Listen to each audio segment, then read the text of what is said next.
Brother Jay, do you have a clicker? All right. Very good.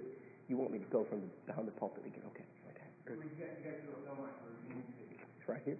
Okay. But for video purposes? Yeah. Okay.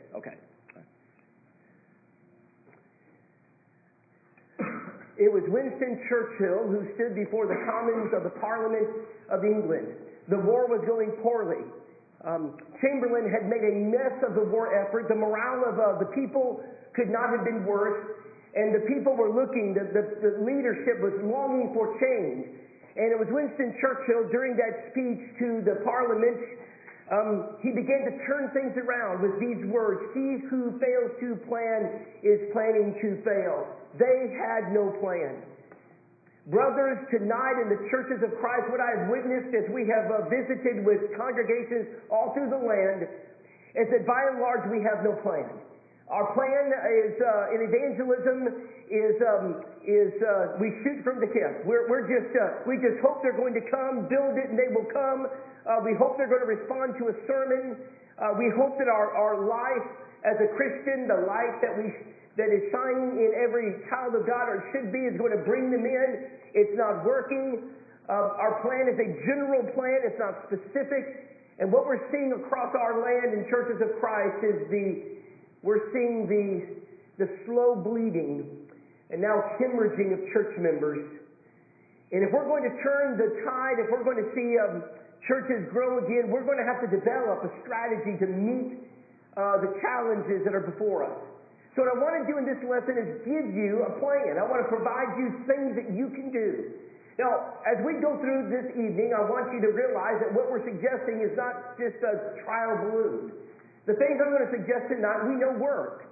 And we know they work because in the churches that are doing these things, the results are very evident. And so we're going to begin tonight by just suggesting that if you would like to keep the status quo, ignore everything I'm about to say. But if you would like to see perhaps a difference at the local level in winning souls for Christ, consider these things. Just consider them. You're going to notice tonight that there is a similarity in a successful business, a successful husband, a successful employee, a successful mother, and a successful church. There are consistencies. Stephen Covey wrote a book years ago called The 7 Effective Habits of Highly Effective People. Everybody read the book. And it was a #1 bestseller for years. Businesses required people to read his book, and he came to do seminars in big corporations because there were these 7 characteristics that seemed to embody people who were successful. When I looked at that book, I thought to myself, well, he's telling people to be a Christian. He's telling people just to adapt Christian principles, because what I saw in that book is not a whole lot different than what I'm going to present tonight. But we're going to apply it in the church. So if you wanted to see a congregation effectively evangelize their local communities, what's the first thing you're going to need? Brother, you're going to need to have the equipment to do the job. If you're going to have a business that operates machinery, maybe residential machinery, maybe commercial machinery, maybe from a tiller to something more complex, what must you need? You need a tiller. You're going to have something that cuts tile. You're going to have maybe a forklift. Maybe you're going to have some heavy machinery.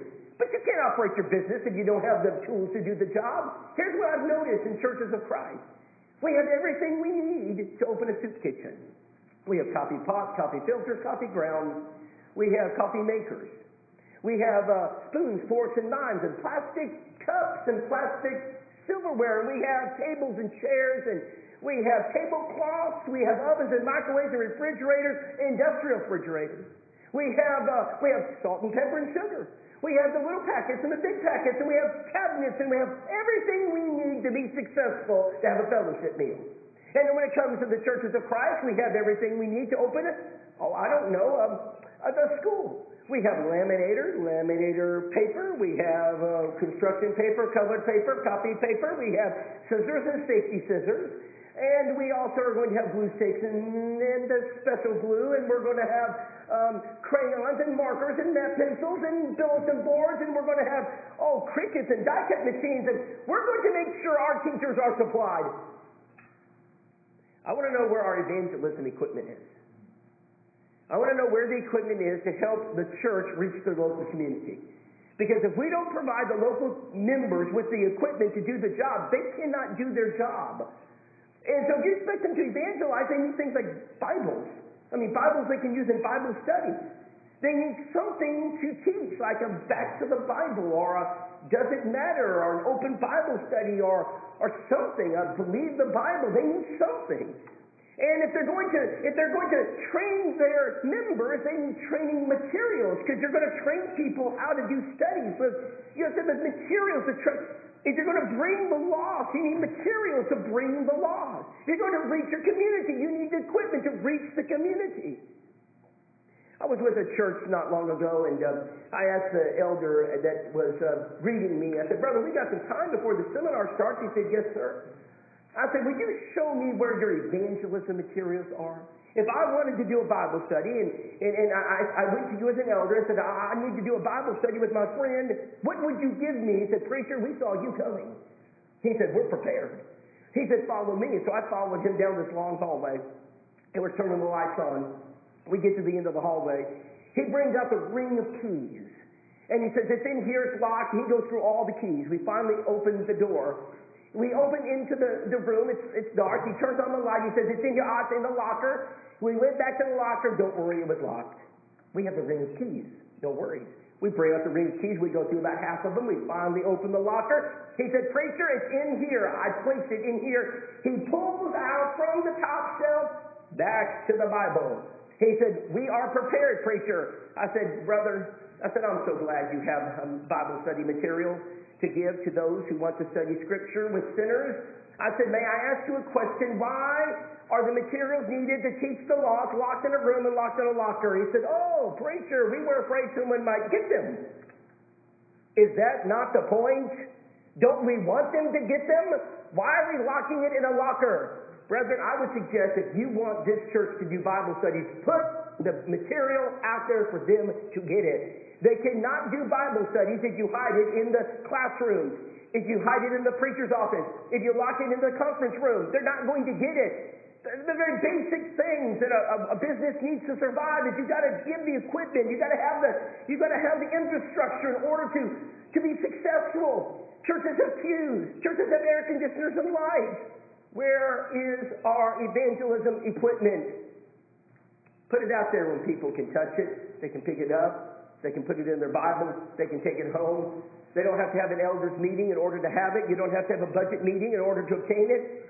Just put it out there, because they're not going to walk into the library. They're not going to ask for permission to get into the secret room. Put it out there where they have to trip over it in order to get out of the church building. Build yourself an evangelism table. I'm not talking about a track rack. The track rack is not going to be what changes a church's direction. I'm all for tracks. I'm not discouraging tracks. It has a limited, small, single-digit success rate in conversion. I'm not discouraging the DVD. I'm not discouraging the video. I think those are needed. But when it comes to conversions, we're talking about the single-digit range. I want a table. We're going to put the Church of Christ on it, and we're going to stack Back to the Bible, open Bible study, whatever it is you want to use, and we're going to put it out there where the members can touch it and they can get it and they can use it for the salvation of souls.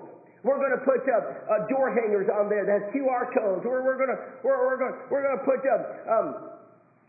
other materials, training materials that they can grab and use and take and utilize in a Bible study. Brethren are not going to dig through a closet. One preacher said, Rob, he said, when we started our evangelism ministry, we took to heart what you said in points 1 and 2, and so we got the materials. And he said, and I went out the very next day. I put the table out in the foyer so the brethren would have to see it. He said, and I started to put the things out there that we had obtained. I put out the little book, How to Close a Study. I put out there, Believe the Bible. We had it all. It looked good. He said, the next day I came back to the church. I walked into the foyer, and it was gone. I said, brother, that's excellent. The brethren were thirsting for it. They took it all. He said, oh, no, Rob. He said, so I did it again. I had more supplies. I put the table back. I started to neatly put it together. And he said, and I went out the next day, and it was gone. I said, brother, where are the evangelism materials going? He said, now about that. He said, I called one of the elders. I said, brother, we're supposed to be putting out the evangelism material. And we were even told, here's exactly what you can put on it. And he said, we got it.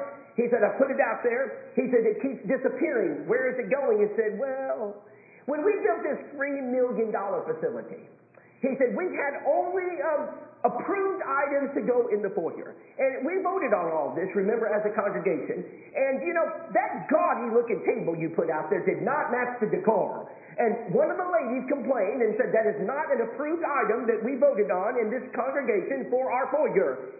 And so we don't want to cause a stink, so we decided to put it in the coat closet. So the evangelism materials that we need to save souls is in the coat closet. Yes. He said, no one will be offended because of those. He says, I got into the pulpit that night. He said, I preached on the evangelism material in the coat closet. Go get it, brethren. It's waiting for you. Take it and do your Bible studies. After the sermon, I walked back down the aisle. I stood next to the coat closet, and I waited for the brethren to come in and get it. Guess how many brethren came in to get it? None. I would suggest tonight that if we cannot, in the Church of Christ, put evangelism materials in our foyers, we sell the church building and go home. We are not the Lions Club. The Church of Christ is an army of soul winners. And if we cannot equip the saints with the materials they need to do the job, we're failing as the Church of Christ. We must arm every church member with what they need. If they need something to do a Bible study, they should get it. Before salt and pepper, sugar, before any other item is purchased in this church or any congregation, I would strongly suggest to make sure that we have what we need to do Bible studies. You can go to vistaprint.com and get a beautiful table cover. It can say Church of Christ. You can put materials like muscle and a shovel on it. You can put something like you can even put something like a DVD, maybe a digital Bible study. You can place maybe there's some good things that Brother Stan has written that are useful in a personal Bible study. You can put it right on the table. But our members must have access to it. Listen, they're not going to come searching for it, number 3. Once you put the material on the table, you got to train them how to use it. I doubt seriously, Brother Scott Springer, that you let somebody take a forklift without some type of training. I mean, they may even have to have a certificate that proves that they can operate the machinery. I mean, that's a pretty expensive piece of equipment. And so before you turn over something like that, they're going to train them, and before you put them in the big rig, you might want to make sure they have the training before they stick it into gear. And before you give them that nice commercial mower that you spent $10,000 on for your business, you may want to make sure they know how to operate it. And before you allow someone at your local business to operate maybe your IT equipment or your servers, or to access maybe some of the more technological machinery, maybe you should make sure they know what they're doing. That goes without saying. Brother, if we would use the same common sense in the church, before we start giving people evangelism materials, because you know what's going to happen when you put it on the table, they're all going to take it. Why don't we train them how to use it? Why don't we make sure that, for example, like Back to the Bible, as it's provided to the church, we train them how to use it. You know what happens when you train church members how to use Back to the Bible? They actually use it and baptize. It's amazing. Well, when you give something like Does It Matter or Believe the Bible, it's amazing because now they have a tool in their hand. You have taught them how to use the tool. Don't be shocked if they actually put it into practice. One of the reasons that we're not using the equipment is because they don't know how to use it. So as a church, what's your responsibility? Train them. Train them congregate. No, I'm not talking about a Monday night for the master's course. I'm talking about congregational training from the pulpit on Sunday morning where everybody in the church gets the same opportunity. It's amazing what happens when churches do that. I just have a sneaky suspicion that there is some training when a company hires their employees that everybody gets. Doesn't matter if you're at the bottom of the totem pole or top of the totem. You're going to get, there's some universal principles that everybody needs to know. If a person does not know how to use the tool is worthless. Doesn't matter if it's DeWalt. Doesn't matter if it's Craftsman. Doesn't matter if it's the latest and the best, because it's a worthless tool without training. Number 4. We've got to promote now an evangelistic atmosphere in the local church, where evangelism becomes the highlight. It becomes the focal point. And where evangelism permeates through everything, through vacation Bible school and through prime timers and through Bible camp and summer series and lectureship and gospel meeting. But evangelism becomes the focal point and the center of all of it. Let me give you an example of how evangelism can become the focal point of your work. Let's just take benevolence. For many, benevolence is the albatross around the neck. It sinks them. They don't like it. In fact, I was so discouraged about benevolence when I was preaching at Whitacre. I got so many phone calls. I asked the elders if they could put a second line in just for my office. And then I took the first line that we would receive all these phone calls, and I put an answering service on it. And I said, if you want benevolent help, come to the building on this day, this time. And that was it. I didn't even take a message. Brother, I was missing out on the very opportunities God was giving me every single day. I have a very different approach now. This is what we train churches to do. Hello? Yes, my name is Rob. Yes, sir, I'm the preacher here. Yes, sir. What do you need, sir? Oh, yes, you need some help with your light bill. Absolutely. We love to help people with light bills. And yes, with your gas bill, we love to help people with gas bills. Do you pay car payments? Oh, absolutely. We love to help people with car payments. Do you pay for mortgages? No problem. We love mortgages at this church. Come to the church and we'll be glad to help you with whatever it is that you need. I never say no. I never say no. Now watch this. Sir, I've been looking for you. He said, I'm so happy that I found a church that cares about people. Sir, when can I come by and get help with my rent? Sir, we offer that help every Sunday morning at 9:30, and we can't wait to meet you. We'll be standing by. At 9:30, sir, we'll be looking for you. Oh, no, I don't know if I can be there at 9:30, but that's okay, because at 10:30, we'll be ready too. Well, I don't know if I can be there. Well, sir, that's okay, because Sunday night at 5 o'clock, we're ready to go. Well, I don't know if I can make it. Well, sir, that's okay, because on Wednesday night at 7 o'clock, our doors are open, and we can't wait for you to walk in. When the sinner walks in looking for help, do you know what we do? Hey, are you Bob? Yes. Were you looking for some help? Yes. I said, we got this little room back over here. My wife and I, let's go sit down over here and just talk. Oh, by the way, I just so happen to have these little booklets. I would love for us to look at John 8:32. Well, I was looking for help with my life. I know we're going to get to that. Let's look at John 8:32. Why don't we do Bible studies with every benevolent request? Before we get the checkbook out, before we give them the gift card, before we take them to the food pantry and fill up their grocery bag with whatever it is they need, why don't we open the Word of God and do a Bible study? Every benevolent request gets a Bible study. Jesus said the poor will always be with you. The Church of Christ will not solve world poverty. That's not your mission. Your mission is to teach the gospel of Christ. And if I can help somebody with their groceries or their rent or whatever it is they need, I would be glad to do it. But they're going to be hungry tomorrow. I want to give them something to drink with where they'll never thirst again. I want to give them something to eat where they'll never hunger again. Brethren, we have to understand that we are not the local soup kitchen. Again, we're the Church of Christ. We have a mission, and that's to save souls, so evangelism must permeate everything we do at the local church. So if you're going to do a turkey giveaway for Thanksgiving, evangelism better be connected to it.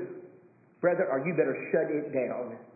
If you're going to have a blessing box sticking out in front of your church, there needs to be an evangelistic emphasis on it. If you're going to do a winter coat drive, that's all school, across the parking lot. What great opportunities you have. If you're going to give out backpacks for children, there better be an evangelistic emphasis tied to it. If you're going to help with maybe having a local benevolent building that opens up one day a week and helps the community, there better be an evangelistic emphasis behind it, because if you do, you get this. Her name's Kim. Kim got house to house, heart to heart. And she saw that we offered free community services. And she called and said, I see that you offer free community services. Yes, ma'am, we do. Well, I just moved into the area. I don't have any family, and I need help. Kim, we'd be glad to help you. Kim, we offer that help every Sunday morning at 9:30. Well, I don't have a ride. No problem. We provide free transportation. We'll come get you. Oh, well, that's not. We'll be there about 9 o'clock, Kim, to pick you up. We came over to the building, or came over to her house, picked her up, brought her to the building. She was meeting the members. People were friendly to her.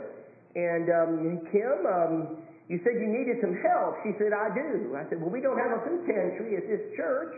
I said, but what we can do is stop by the store after worship, and we'll help you get some items. She said, well, that's really nice. So we took her to the DG, the Dollar General, and we got what she needed. Rob, she says, yes, Kim, my shower's real slippery. I fell and hurt my back. I don't want to do it again. Rob, I don't have a lot of money. I need some type of mat. Kim, they're over here. Let's get one. $6. Get the mat. We gave her the mat. Come over to her place. Her place is mold infested. And I said, Kim, who owns these places? The local county government. I said, I'm going to make a phone call. She said, Rob, if they try to move me, I can't move, Rob. I don't have the ability to move. I don't know anybody. I can't move my furniture. I said, don't worry. We've got you covered, Kim. Well, about 3-4 weeks later, we moved her into a brand new place. And she was so excited. The church was helping her, and it was wonderful for Kim. And, hey, Kim, I have something I need to ask you. Well, what is it? I said, what do you think about the Jacksonville Church of Christ? Oh, I love them. I've never met nicer people in my life. Do you know much about us? Don't know a lot about us. I just so happen to have these little booklets right here, Kim, and I would love to sit down and share with you who we really are. Oh, I'd be glad to. What do you think she did after the third lesson?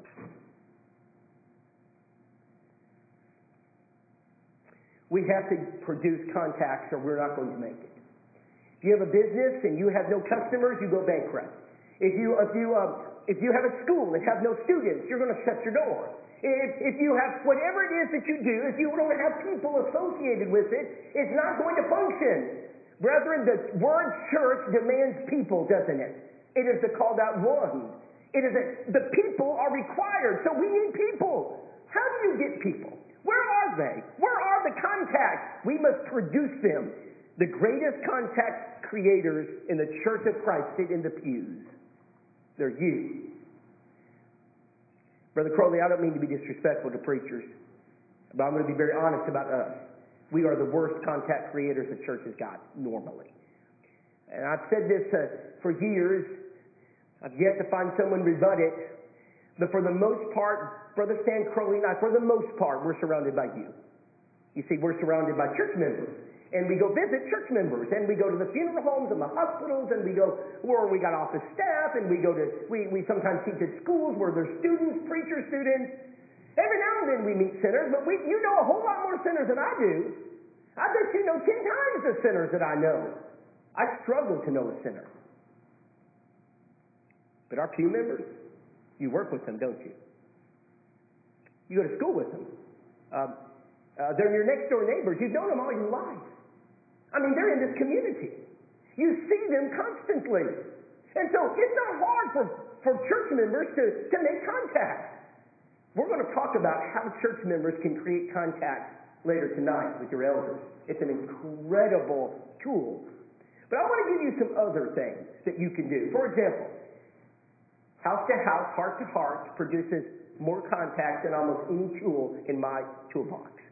That publication, when used correctly, is going to produce contact. And I want to share with you how. Number one, the people in this community need to know the Church of Christ exists. Brother David Shannon, Mount Juliet Church of Christ, there is not a church that has a more demonstrable presence, big steeple, and we're talking 50 foot from the road. You can't miss them. And Brother Shannon said, you know, Rob, he said, one day I decided, he said, I was going to try to figure out what people in the community thought about our church. So we sent our members right to our own community. I mean, within almost skiing distance. Question at the door. What do you think about the Mount Juliet Church of Christ? The Mount Juliet what? Sir, the Mount Juliet Church of Christ. What do you think about it? Who? The Mount Juliet Church of Christ. Where are you? Sir, that big steeple right there is where we're at. Oh, that's who you are? Brethren, if that's the kind of presence you have in your community, they're not coming. They don't even know you're here. If they don't know you're here, they're not coming to the building. What does House to House do? It promotes your church in the community where you live.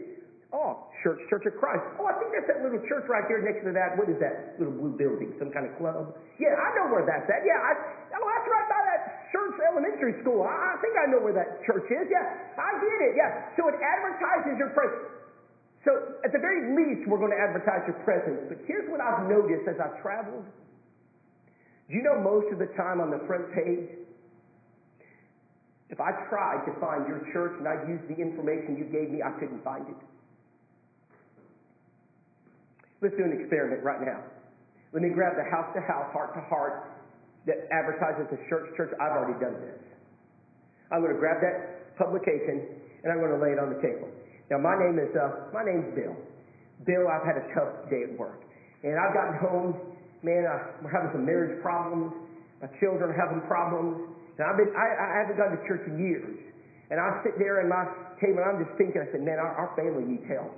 And, when I was growing up, my dad and mom went to church, and we're not going to church. I need to go to a church. Hey, what's that house? Yeah, that Church of Christ right there. And it's now 7:30. And I'm going to call that church. I'm going to call that church, and I'm going to talk to somebody over there because I need somebody. And I'm going to pick up the phone, and I'm going to call the number that's right on the front page of your House to House, Heart to Heart. My question is this. I don't know the answer. You might surprise me. But if you're the typical church, I know what you're going to say. Who's going to answer the phone at 7:30 on Monday night? Voicemail. How many times are they going to call you? Once. One time. So how do you fix that? Well, you fix that by putting a phone number on there that reads a living human being. You fix that by putting a preacher or an elder or some phone number that makes sure they talk, because, they're not 9 to 5 people. From 9 to 5, what they're doing, they're working. They're doing the same thing that you're doing. They don't have time to be calling you from 9 to 5. And, by the way, our office is attended Monday, Wednesday, and Friday from 9 to 5, and on Tuesdays we have it from 8 to 12. I have a sneaky suspicion that that's probably not the schedule they follow. I want to talk to your elders about some other things that almost will guarantee a baptism from this publication. If I could guarantee it, I would. I'm not allowed to. They won't let me. But I know when there are some certain things you can write on the very front page of that will almost guarantee you a baptism every year. I can't wait to share it. This publication will give you contacts. Contacts like none other when it's used correctly. On the back page, it promotes various events, and people come like Ellen. We'd been out about 3 weeks, and I looked over my shoulder, and I saw this lady sitting in the pew. And Nicole had gone to visit her mother. She hadn't seen her in about a month, so I was all by myself that Sunday morning. And so after the service, Alan Webster walked down the aisle. I walked with him. I said, "Hey, Alan, who is that over there?" "Hey, Rob, she's been visiting. This is maybe her second time. And she's a visitor." I said, "Great." So I positioned myself right behind her. She will not get away. So I'm sitting there behind her, closing prayer. She turns around and there I am. "Hey, ma'am, my name's Rob. Are you visiting this morning?" Yeah. "Oh, well, welcome to Jacksonville Church of Christ. And I'm just one of the members here. Well, nice to meet you." I said, "Well, can I ask, what do you think of our service today?" She said, "Well, I kind of liked it." She said, "You know that preacher you have, Alan Webster?" "Yeah. Oh, he loves the Bible." "Oh, he loves the Bible." I said, "Yes, ma'am." And I said, "Ma'am, do you live locally?" She said, "Yeah, just down the road." I said, "Are you alone?" "Well, my husband was coming this morning. He kind of got sick, and so he kind of stayed back." And I said, "That's funny. I'm never by myself, but my wife went to see her mom. I sure would like to meet your husband." She said, "Hey, did you guys have a Sunday evening service?" I said, "Yes, ma'am, 6 o'clock. Well, she said, "I think I'll come back." I said, "I'll be looking for you." So that Sunday night, she comes back with her husband. They sit on the pew. Nicole and I are together. So I called Nicole and said, "Honey, I need you to come home." I said, "We got a Bible study in the making right now."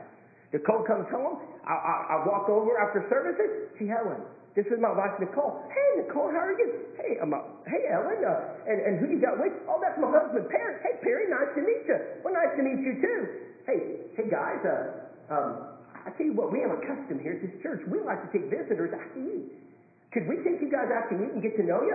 She said, man, we love that. Well, I always take people to their favorite restaurant. What's your favorite restaurant, Perry? I said, man, I love Athena's, Rob. It's a little pricey. I said, I know, it's okay. I said, let's go to Athena's. He said, but Robert, my stomach's hurting a little bit. So I'm going to Athena's. I want to eat. I said, how about a rain check for next Sunday? He said, I'll take you up on that one. No one turns down free food. And so always eat. And so next Sunday, sure enough, they showed up, and we walked over. We talked to them. I made the reservation. We drive over to Athena's. We sit down around the very nice and beautiful table. I could care less about the lasagna. I have one mission. I want a Bible study. And I'm going to probe until I figure out how to get there. Hey, Perry, just wondering kind of things you like. Do you like NFL football? Not anymore. I said, me neither. I said, Perry, do you like basketball? He said, man, I used to, but I don't know, Rob. Hey, do you like golf? Too slow, Rob. I said, yeah, it's slow. Perry, do you like college football? He said, oh, yes, Rob. Go Alabama. Go Alabama. Go Alabama. Brethren, if I have to root for Alabama to get a Bible study, I'll root for Alabama. I don't care. I want a study. And if I have to be sympathetic to the Jews to win a Jew, I'll be sympathetic to them. If I got to understand the Greek culture to get a Greek, I'll understand it. I'm in Alabama. I got to be sympathetic to Alabama. Now, I know he's sulking. You know why? Because Alabama didn't make the national championship game, and when that happens, they're sulking. It's going to happen the next day. I said, Perry, man, you've had a tough season. He said, yeah, Rob. He said, man, it's been rough. I said, but you know, tomorrow Clemson and LSU are going to play for the national title. He said, they are. I said, Perry, I tell you what. I said, I got this big TV in my house, and we just so happen to be having a football party at the house. What was that? That was my wife taking me. She said, we're not having a party. Yes, we are. And Perry, you're invited. My wife is going to make you croissant rolls, put the little, hot dogs in there. You like those? The mustard. And we're going to get the sausage balls. We're going to get it all. I can't wait. I said, Perry, would you like to come watch that football game at my house? I said, I got this big old screen in the movie room. Somebody put one in there when they built it, and I'm just enjoying it. Man, I'd like to come. I said, great. Can't wait to see it tomorrow night. I have one mission. They get into my house. Now they're in my territory. I know where this is going. We sit down around that living room. We're watching that game. LSU is blowing out Clemson. And halftime. And I said, hey, Perry, can we talk for a minute? He said, sure. I said, I got a question. There's a dozen churches in Jacksonville. Why'd you choose the Jacksonville Church of Christ? He said, well, 21 years ago, you guys started sending me that house-to-house, heart-to-heart. I said, yes. He said, we love to read it, Rob. It's always about the Bible. I said, yes, sir. He said, Rob, our church doesn't follow the Bible anymore. It doesn't? Well, why not? Can you explain it to me? I said, wow. I said, well, Perry, do you know anything about the Church of Christ? Just what it says in that little publication of y'all's. I said, okay. Would you like to know more about this? He said, I sure would. I just so happen to have these little booklets right here. John 8:32, honey, grab the Bible. Guess what happened? Just 3 weeks later. It's like clockwork. Someone says, how do you baptize 17 people in 1 year when you're gone 170 days a year? That's how. I have a mission when I walk into the church. I never forget it, and I include everyone in that church. I'm not the only one doing it. House to house will promote your events on the back. So what events must you promote to get people here? Well, I'm having a gospel meeting with Glenn Colley. Do you think that's going to bring them? Well, we've got Rob Whitacre coming. Do you think that's going to bring them? They're not coming, are they? So what must you put on the back there to bring them? Well, we got the church lectures. I love the church lectures. You've made an incredible impact in the kingdom. Are they coming? The brethren are coming. How do you get people here? What about this? We're going to have a fall party, trick or trunk. We're going to line up the trunks, And any community kid who wants to come and get candy, you're welcome. Do you think they're going to come for free candy? When a candy bar is $2 a bar, they're coming. Let me tell you what. They are coming. All right. You put things on the back of that drive people here, that bring them here. Vacation Bible School, do people come? Yes. People still, Vacation Bible School is one of those unique events in our country where people still go. Families are still looking. There are things you can do that will bring people, and if you advertise them to your community, you'll be amazed at what might happen. Those are the kind of things that produce contact. What about inside, house to house? So inside, we've got these special offers. Like it says, fill this out, check this box, and we'll send you, marriage material. Hello? Hey, Deb. Deb's the secretary at church. Yes, ma'am. Yes, ma'am. I suggested to the elders that you do not send materials to people who ask for it. Yes, ma'am, I did. Yes, we're going to hand deliver them, Deb. Just put it in I got a box there. Put it in my box. Nicole and I will be right there. We got in the car, drove down to the church office. I grabbed the marriage material that Brenda Glaze had requested. So I'm looking for Brenda Glaze. I go into Jacksonville, finally find her house. Now, I always bring my wife or children. I never go alone, and men, I don't go with 2 men because you're going to drop your success rate. Always bring a woman. It helps you get through the door. So my wife is standing there. She opens the door, right? She looks at my wife and just smiles. Then I move in. Ma'am, my name is Rob Whitacre. My wife, Nicole. We're from house to house, heart to heart. You requested some marriage material. We're here to drop it off. Well, thank you. I got that publication. And I said, ma'am, were you just recently married? She says, I just was married. That's right. And she said, been married about 4 weeks. I said, well, congratulations. I said, have you just moved in? Been here about a month and moved from out of town, down from Oxford. And, well, I'm glad you're in the community. And she said, sir, can I ask you a question? I said, well, sure. Why didn't you just mail these things to me? Well, then I couldn't meet you. I wanted to meet you. Well, that's so nice. I mean, you took time out of your day to do that. I said, yes, ma'am. I said, tell me a little bit about yourself. What do you do for a living? She said, well, I work in the medical field a little bit. And she said, sir, wait, can I ask you another question? I said, yes.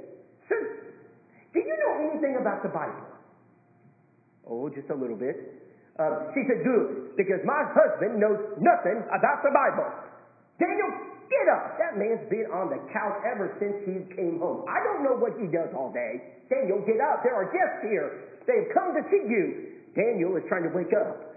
And he gets up off the couch and he walks over, right? He gets to me and she looks at him and she says, Daniel, we are going to teach you the Bible. You could have blown me over. What happens when you personally deliver things that people request in house to house, heart to heart, and don't mail them? You baptize, and you just keep baptizing. We baptized 7 because we knocked on the door. I looked over at her and I said, ma'am, I just so happen to have these little booklets. I said, how about we start tomorrow? She said, that'd be wonderful. I said, and my wife will make chocolate chip cookies because it's always good to eat. And so we made the chocolate chip cookies. We opened back to the Bible. 3 weeks later, we baptized Brenda, and then we baptized Daniel. But Brenda and Daniel have lots of friends. One study always gives you another. And for every contact that's made, they got 50 more that you can sift through and find. It's amazing what happens when we do Bible studies. House to house, heart to heart is going to also offer you the opportunity to create a target list. So we realize that you can't send house to house, heart to every single home in this area. You just can't afford it. So you send it normally to one location for a prolonged period of time, and you be consistent about it. Don't move it around every other month. That doesn't work. You got to be consistent for a prolonged period of time in one area. That's what the stats tell us. Well, maybe you don't live in that one area, but maybe you live over in this area, and you're not sending it over there. Here's what I suggest.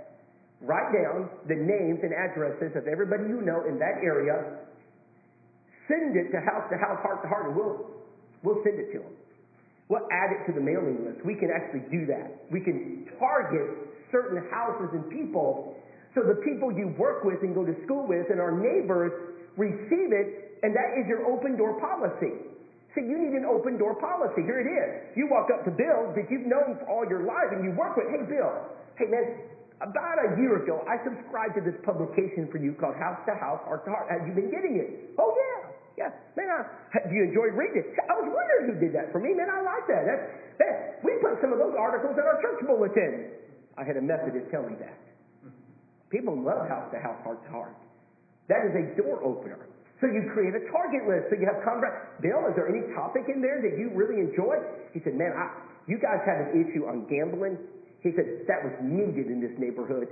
You ought to see what it's doing to the homes around. I said, Bill, I tell you what, I really got something you got to see. I said, would you like to come to my house tomorrow night? My wife is a great cook.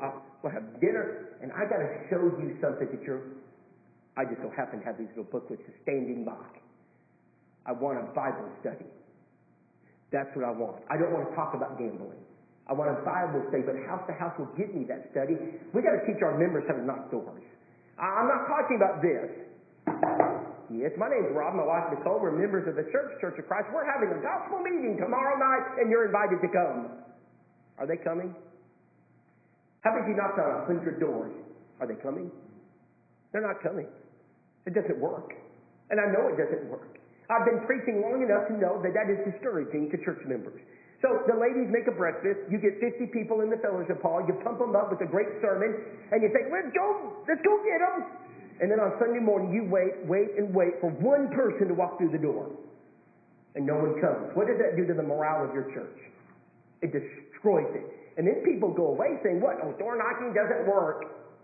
Instead of doing that, we developed 4 techniques at the door.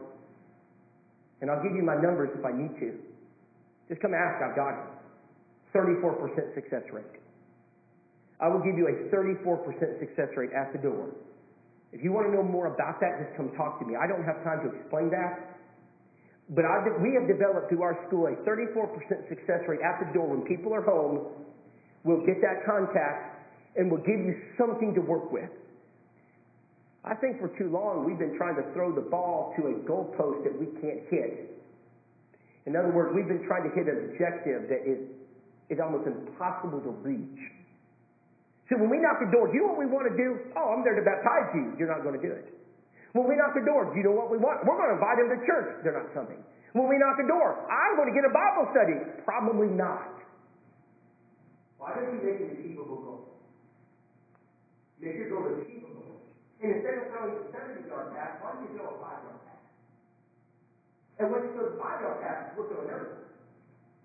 You see, there are things that you can do at the door that do work. I can't wait to teach you. That's what we do in our school. We teach people how to do these things. Here's something else we teach.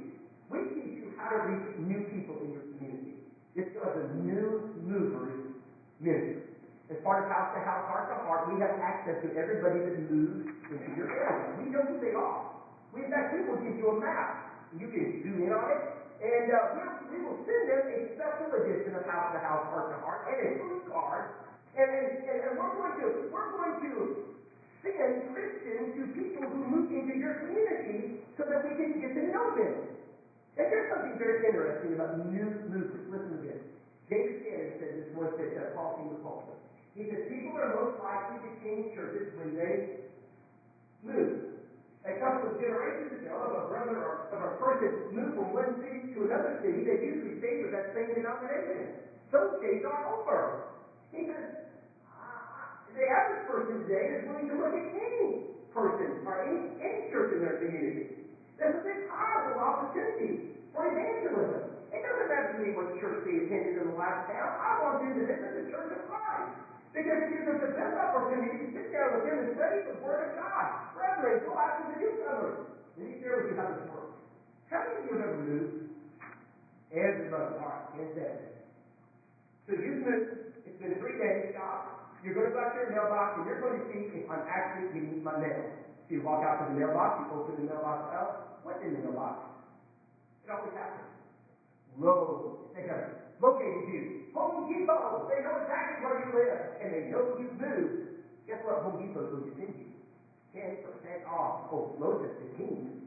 And it's because they know if they can get you to come to their store, you're going to buy paint and paintbrushes, and you're going to buy cleaners, and you're going to buy 2x4s, and in the building you're going to build next door to your house. They want to They always locate you, don't they?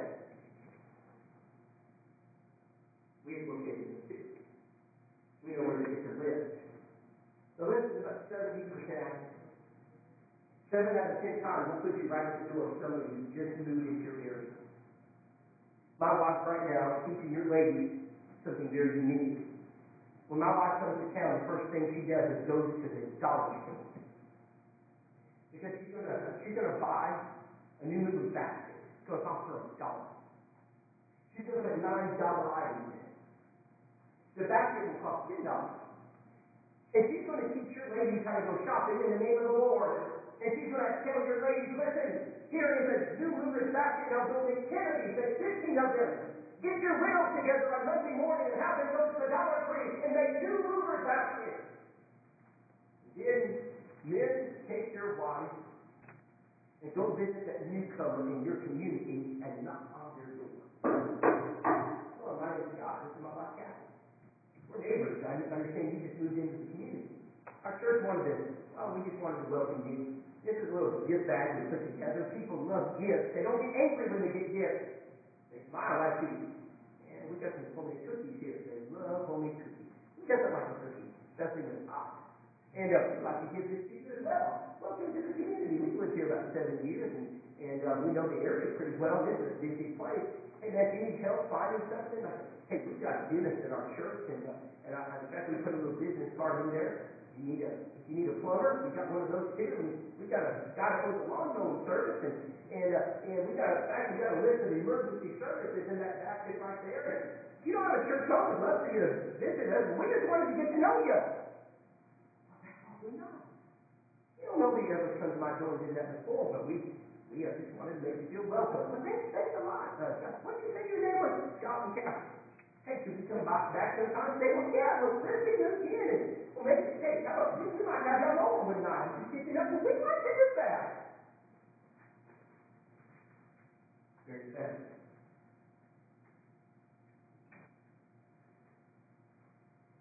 Send them cards. Lots of cards. You need to develop a robust card-sending ministry in this church.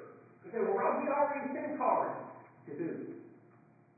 Brother Ratcliffe is already a Christian. He doesn't need your card. But Brother Stan appreciates the card telling for his wife as he's in another country, encouraging her. She's already a Christian. Something tells me she'll be faithful whether or not she gets the card or not. Yes, and I know Brother so-and-so has been out for surgery. I'm glad you're sending him get well cards. I want you to send cards to sinners in your community who are recovering from surgery. They have COVID, they've lost a loved one, they've just got married, they just moved in. I want you to send cards to sinners. And when we cultivate the hearts of sinners, we prospect those contacts, you just might get a Bible study. How about that family you knocked on their door, Scott? And you say, hey, Brother Stockton, got this neighbor who moved in, and Kathy and I delivered one of those new mover baskets in the church. And they don't have a church home. Man, they were really positive about it. Can we add them to our contact list? By the way, do you have a contact list? I'm not talking about your prayer list. I'm talking about a contact list, a congregational contact list that lists sinners that you're trying to reach. Sometimes churches are not hitting the target because they have no target. In my office, I have a little whiteboard. I write names on that whiteboard. Those are people that are on my contact list. I'm trying to get to them. Congregations need a list like that. And you say to Brother Stockton, can we put them on our congregational list? Because I think when we send them cards, we might be able to get a Bible study. So let's just suppose we did this. We put the Smith family on the contact list. And Team 1 meets in a room after Sunday evening service. And Team 1 has, 25 people in it. And we grab the cards, and we all start writing cards. And the Smith family goes out to their mailbox on Tuesday, and guess what? They got 5 cards in their mailbox. And Wednesday, they got 5 more cards. You know why? Because it's strategic. The secretary is going to send 5 cards on Monday, 5 cards on Tuesday, 5 cards on Wednesday, and they're going to get cards for the next 4 weeks. They're going to get overwhelmed with cards. They're going to have more cards in their home than they know what to do with. They've never had this much love in their lives.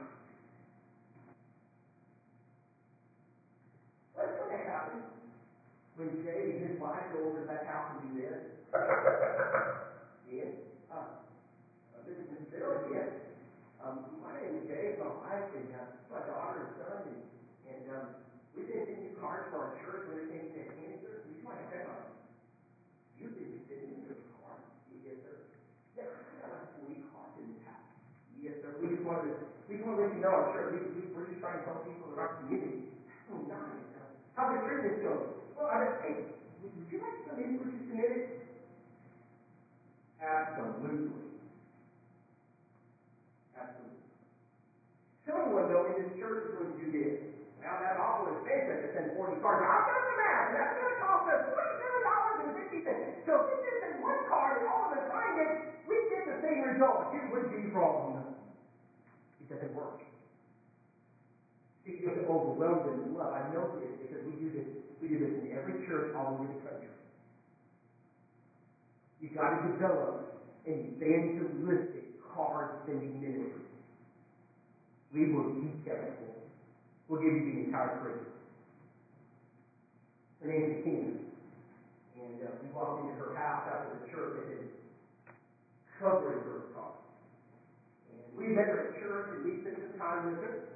Rob, Nicole, come on in. Hey, Bettina, is everything okay? She had tracheitis. I've been so sick. I get out of breath when I get up. I said, well, Bettina, could you do some help with cleaning things up? Oh, I sure could. I don't want someone cleaning up my trash. It's okay.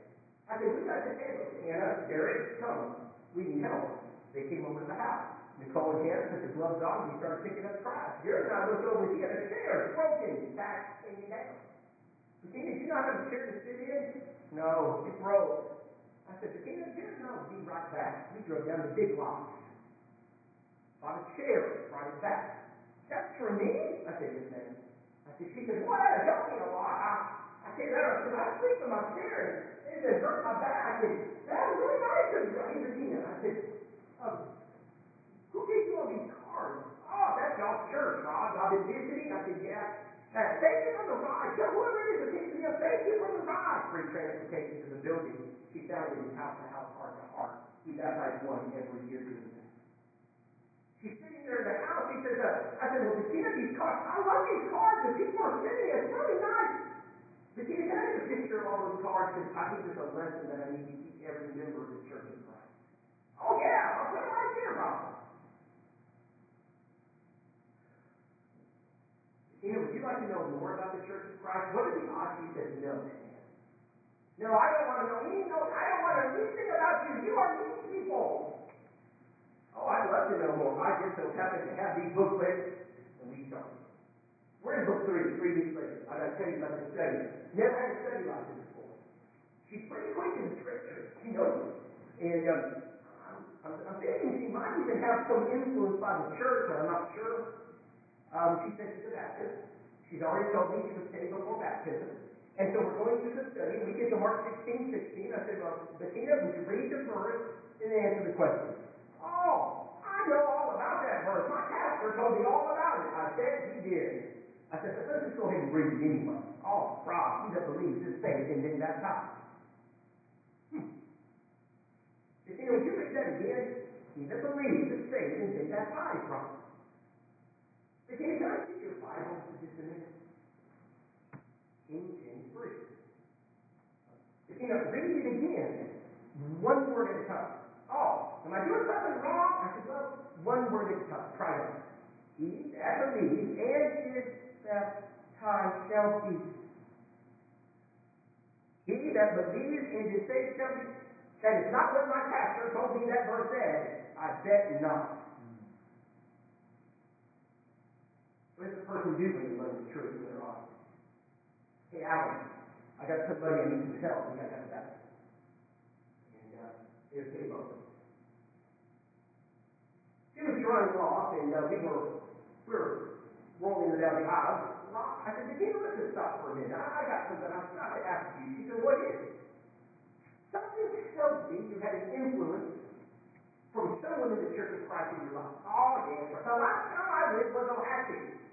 And I lived next to the Church of Christ. Didn't have a car. So I just walked. Now, Rob, I was Baptist. But that was the closest church, so I just walked over. Well, Bettina, so you went to the Church of Christ? I did. Well, how often did you go to that church? Oh, every Sunday. Every Sunday. Bettina, you didn't go long, like what, a month or something like that? Oh, 7 years.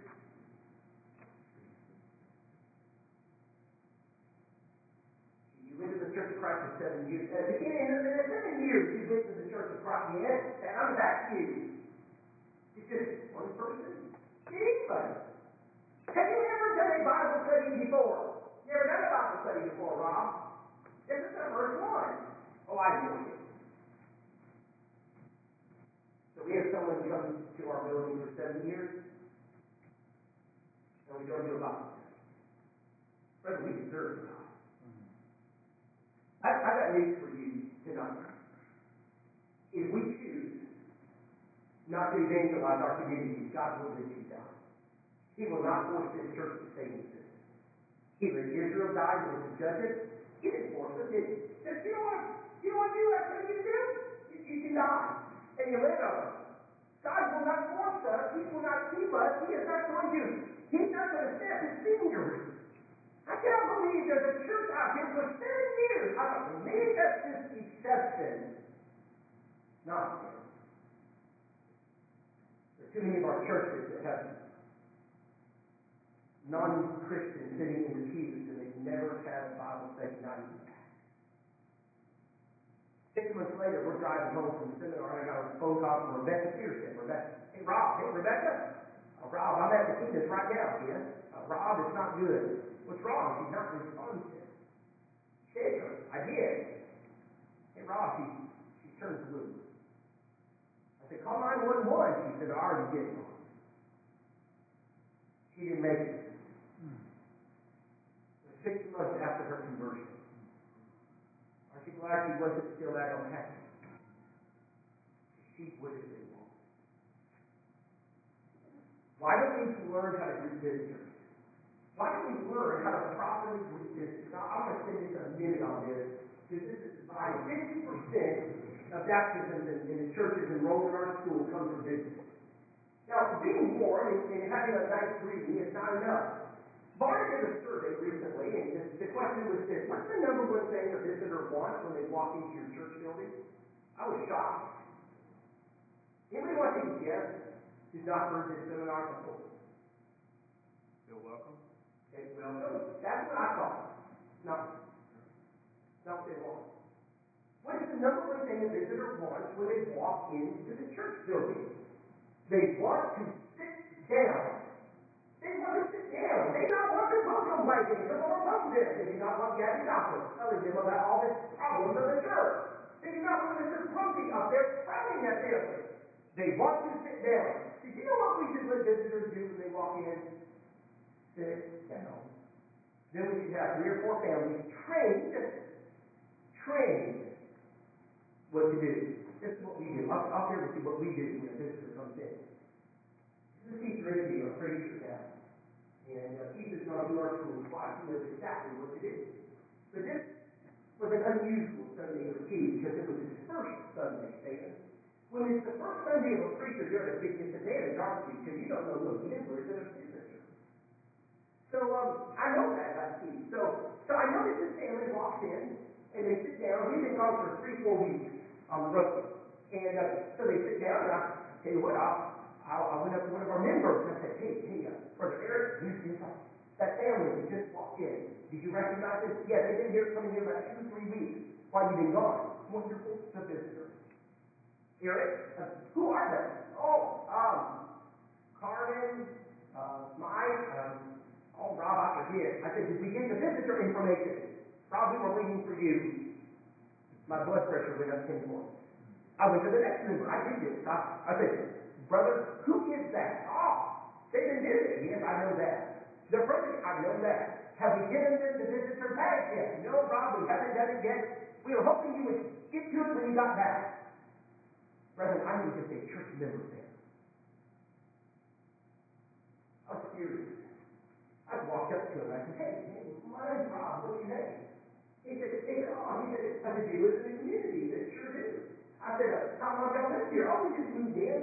And my name's Carmen, and this is my wife and the little girl. I said, well, man, it's great to see you guys. And I said, we like to give visitors gifts. I said, I got this little gift bag our lady has made right now. My wife is teaching your wife how to go shopping in the name of the Lord, and they visitor bag. And you're going to have them available and ready because you have a mission when a visitor walks in. You know what the mission is when a visitor walks in? Your mission is to get their contact information. Now, this does not work. Welcome to the Church of Christ. You're honored guest if you're visiting. Now, in the pew bag in front of you are visitor cards. If you'll take that card and fill it out, we would love for you to place it in the contribution plate so we can have a record of your attendance. Brethren, our members don't fill those things out. The visitors aren't going to fill them out either. And so when I give them that visitor bag, and I welcome them to the church, and they're looking through the goodie bag, and we're talking, hey guys, our church likes to send cards to visitors. Can I get your address and name so we can send you guys some cards? Oh, sure. I get that 99 times out of 100. I get it. I walked up to Keith Ricky. I can see that name right there, the visitor. I know you don't know it. Here's their contact information. He said, Rob. He says, I know exactly what to do next. This is a process. We've gone to step 1. Now we're going to step 2. Hey, my name's Keith Ricky. I'm the new preacher. You guys visiting? Yeah, I'm with my wife. Introduce each other and say, hey, I don't know anything about this area. Do you guys? No. Well, I heard there's a good restaurant down the road. This is what it's called. It's called a Phoenix. Baja. Yeah. Have y'all seen it? No, we've heard. Would y'all be on the end of Baja? He takes this picture Sunday afternoon and sends it to me. He said, Rob, he said, I'm going to step away. On Monday evening, he's doing the Bible study. 3 weeks later, he's baptizing the entire family. We will teach you how to do this. It won't happen by accident. The only way this happens is if you train church members how to do this. And by the way, there are some families in this church you don't want them doing this because they will scare the different way. They're just not good at it. That's not their wheelhouse. You have to select families that know how to socialize, that don't worry about sitting in another pew. They're not going to insult people. You gotta train them what to do and what to say. I gotta run through these meals. Always get people out to these community events. Digital media. Just had a baptism at Northern Oaks this past week. Using digital media. There are things you can do to drive traffic to you. Virtual studies. It's working. Now, community events. All these things are part of our school. I can't wait to teach you. But here's where I'm trying to go. This is what I call the evangelism paradigm. Ephesians 3:9-10. This intent is now with principalities and powers in heavenly places. It might be made known by the church the manifold wisdom of God, which is according to his eternal purpose. This right here is according to the eternal purpose of God. To do what? To make known to the world the manifold wisdom of God. The work of the church is to make known to the world the manifold wisdom of God. That means your community too. Now, let's suppose we focus on all the non-Christians that are in our pews. And we try to find a way to do a Bible study with those. We're going to work on it. It's going to be strategic. Then we're going to get a very, very potent evangelistic card sending mission, like compassion cards. Compassion cards are incredibly powerful. They're made by a member of the church with scriptural messages, and you never have to throw them away. They're made for evangelism. You don't have to go to Hobby Lobby and pay Dave's friend, by the way, the Baptist. $7. No, you give them 34 cents. We're going to flood them with cards. It's incredible what happens when you do things like teach members how to treat visitors. And you have a plan what to do when they come. And then you teach members how to do door knocking. You get a 34% return rate. And then we learn how to properly use house heart to heart, and we get it all set up properly. And then we engage every person who moves within, 5 miles of the building, new movers. And then we hyper-focus our digital footprint to drive traffic to the church. I don't know, I doubt they're probably going to go to www.churchofchrist.com. Probably not. They might go to www.utsa.bible.com. They might go to, I don't know, www.naturalbridgecatholic.bible.com. You know there are certain things you do to drive traffic to a website. They drive it in. If you're in the technological field, you know this. You know how to do this. It drives them there. When it gets there, it's going to know how to set all that up. So you'll bring people. So we set all that up. Then the benevolent work we're doing becomes evangelistic. No more paying gas bills. No more food until a Bible study accompanies it. So let's say we did all that together. What would it produce? In a congregation of about 100 folks. We have churches right now producing 15 to 20 baptisms annually. Would that be worth something to you? We were at Woodstock, Church of Christ, Woodstock, Georgia, 2 weeks ago. They had 6 baptisms in 2 weeks. They will have up to 4 more before the weekend. Pretty good test case there. Now, I'm not expecting every church will have those results. But I tell you what, I talked to Matt Amos today, and he said, Rob, in all my ministry, in all my life, I've never seen such energy in a church. He said, Rob, I'm not doing it. I haven't baptized one of them yet. These are the church members. That's growth. I wrote the church members emailed me last night and said, Rob, I'm about to do my first Bible study. I need your help. Boy, I love those people. Now, these last few, I'm going to run through them very quickly for time's sake. You've got to learn number 6, how to populate the target list. I will teach your elders and preacher how to do this tonight. This year will be the most effective contact thing you do. It's simplest, it's the most congregational, it's the most economical thing you're going to do. Learn how to populate a list. I was taught this method by Larry Acuff. You know Larry Acuff? Brother Larry Acuff has preached the gospel in his 80s. The man is a soul winner. He knows how to do it. Every year he baptizes 10 to 12 people. And he taught me how to do this. I can't wait to teach you. This is, by the way, the census of Mount Pleasant Church of Christ and Gordon Johnson, one of their elders. They learned how to do it. 18 baptisms in less than a year. 18.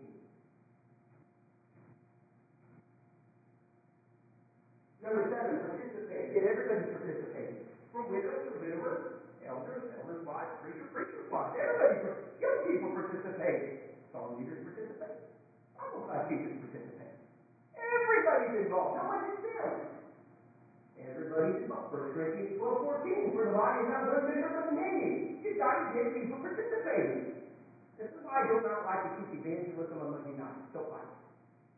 I like to teach evangelism on Sunday morning. When everybody's in the pew. No, not Wednesday night during Bible class, not Sunday morning during Bible class, not Sunday night when you lose 20% of your church, or maybe 50. So I like to teach on Sunday morning. Everybody's in the pew, and I will preach it. We will train every single pew member how to do it, and I will just assume you're doing it. And if you choose not to do it, you will feel guilty, because the rest of us will be doing it. Number 8, we're going to make evangelism the most important thing we do in this church. So when the elders meet, you have a lot on your plate, elders. I know, because my dad served as an elder, my grandfather served as an elder. I come from a family of Christians. I know this. I know that for most elders, this is tough right here. Because you have carpet that needs to be cleaned, pews that need to be cleaned, shampooed, and you have light bulbs that need to be fixed, and you have lawns that need to be fed for the new year, and Sister Sue's upset because Brother Stan didn't shake her hand again. We got to talk about Sister Sue. That happens to me all the time. Why don't we make evangelism the number one thing we talk about? Local evangelism. Like, hey, we had a visitor Sunday. Who was it? Should we get the contact information? Did anybody talk to them? Tell me about them. Who are they? Where do they come from? Are they religious?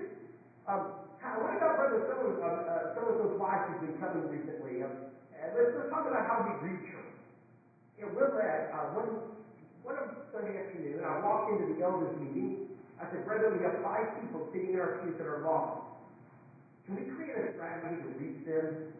They said, what do you want to do? We talked about them every time we met. We baptized all 5 of them. Some of them had been sitting in our pews for 30 years. Number 9, you publicize your mission. Don't hide it in an elder's office. Publicize it. Let the church know what you're going to do. They cannot help you fulfill the mission if they don't know what the mission is. And so they have to realize, here's where we're trying to go, and here's how you get there. So publicize it. Talk about it. Let them know this is what we have to do. It wasn't rare for me to get into the pulpit on a Sunday night and say, Brethren, did y'all see that visitor this morning? Did y'all meet him? I said, I want everybody to go to the Miss Card room and send that visitor a card thanking them for visiting. Now don't leave without doing it because we need your help. And by the way, when you members do your job, I get to do mine. I can't do mine without you. You help me. And then lastly, at number 10, you need to pray for souls. Every Sunday, every Wednesday, every day. That's just a general statement, I know. We're going to teach you specifically how to put that into place. I cannot wait to teach you how that works. Is that right, Richard? How? In the churches enrolled in our school, we have literally churches every Sunday praying for hundreds, if not thousands, of people who are lost by name. We're going to name them. We're going to pray for them. If you're going to change the culture in a church, you've got to change the way you do things. Our worship doesn't need to be changed. Maybe we need to start being more specific in our prayer life and pray for people who are lost. And maybe if we would do that every day, when we leave the bed, they would punch you. You know what that means? There are times when I went to bed and I had the name of Billy Hudson on my mind. Lost, Rob, what have you done to reach Billy Hudson? Nothing. So I decided I needed to do something about it. Those things hurt me when I don't do my job. So I'm going to pray about them every day. Prayer has a way of turning the mind around, doesn't it? Prayer has a way of softening the heart. Prayer. Brother Whitacre, our 10 things here tonight. I call this the congregational plan. These 10 things will help turn the church. What I would hope to do, what I want to do, is put this plan into action. So let me, as I conclude, say this. When I did tonight, I'm not going to go to zeros and ones on your computer screen. You know what zeros and ones are, right? It's the program.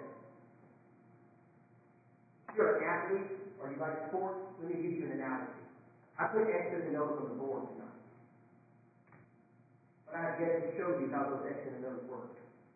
And I have not yet put execute. You can have your zeros and ones, but you don't put execute, nothing happens. So as I meet with your elders and preachers tonight, my hope and prayer is that we'll push execute. Rather than let's get started. Let's not look back again. Let's look forward.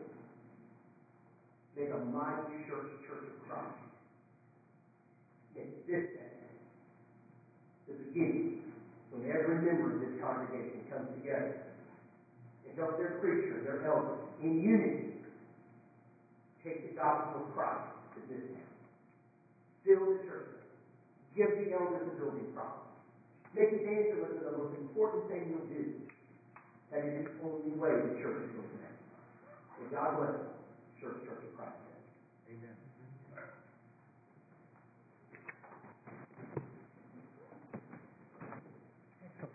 Thank you. Okay.